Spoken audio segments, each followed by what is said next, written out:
కరీంనగర్ జిల్లాలో యూరియా కోసం ప్రాథమిక వ్యవసాయ సొసైటీల వద్ద రైతులు బారులు తీరుతున్నారు.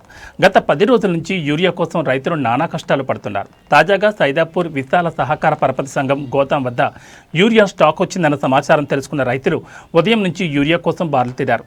చెప్పులు క్యూ లైన్లు పెట్టి యూరియా బస్తాల కోసం వేచి ఉన్నారు. పండగ పూట కూడా తమకు కష్టాలు తప్పడం లేదని కేంద్ర రాష్ట్ర ప్రభుత్వాలు స్పందించి రైతులకు యూరియా కష్టాలు లేకుండా చూడాలని రైతులు కోరుతున్నారు. అయితే అధికారులు మాత్రం మొత్తం 230 బస్తాలు యూరియా బస్తాలు వచ్చాయని తెలిపారు. కానీ స్టాక్ ఉన్నంత వరకు 115 మంది రైతులకు ఒక్కంటికి 2 యూరియా బస్తాలు చొప్పున ఆధార్ కార్డుల ఆధారంగా పంపిణీ చేశామని అంటున్నారు.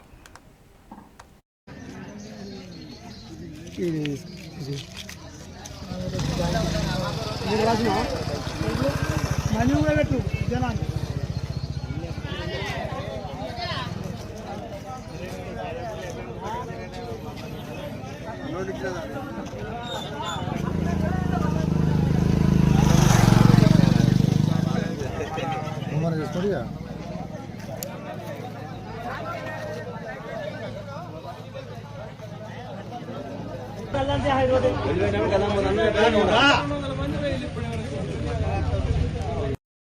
నిజం ఏమన్నా ఆరోపణ మనం కూడా ఆరోపణ చేయొచ్చు.